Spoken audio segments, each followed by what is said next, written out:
ఏంటి కొలికిపూడి ఈ తప్పు చేసావని నన్ను ఎవరు అడగలేదు. అది నా మీద ఉన్న నమ్మకం.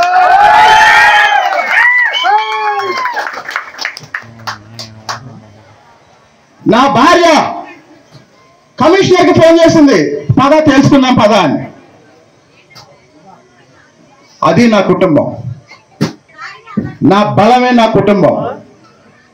ఎందుకంటే నేను పేకాట ఆడి పెరిగినోడిని కాదు. లేకపోతే రాజకీయంగా ఏదన్నా పదవి ఉంటే అక్రమంగా సంపాదించి అడ్డంగా ఎదిగినోడిని అసలు కాదు.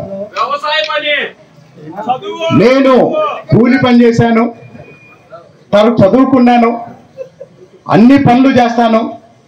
ఇప్పటికి కూడా నేను ఊళ్ళల్లో తిరుగుతున్నా. అసలు చెప్పండి, ఈ 60 రోజులు, ఈ 100 రోజుల్లో కానీ, ఎలక్షన్కి ముందు కానీ మీరు నన్ను చూసినప్పుడు మీకే చాలా మందికి డౌట్ వచ్చిందా లేదా? అసలు ఏంటి ఈ మనిషి ఏంటి? జనమేమో ఈయన ప్రొఫెసర్ అని చెప్తారు, ఈయనేమో IAS IPS కోచింగ్ ఇస్తానని చెప్తాడు.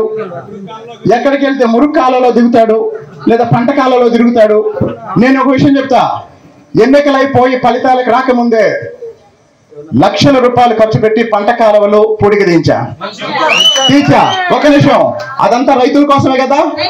మరి ఏ రైతన్నా ఈరోజు వచ్చాడా? కుక్కకు విశ్వాసం ఉంటది, కొంతమందికి ఉండదు. కుక్కకుండే విశ్వాసం కూడా కొంతమందికి ఉండదు.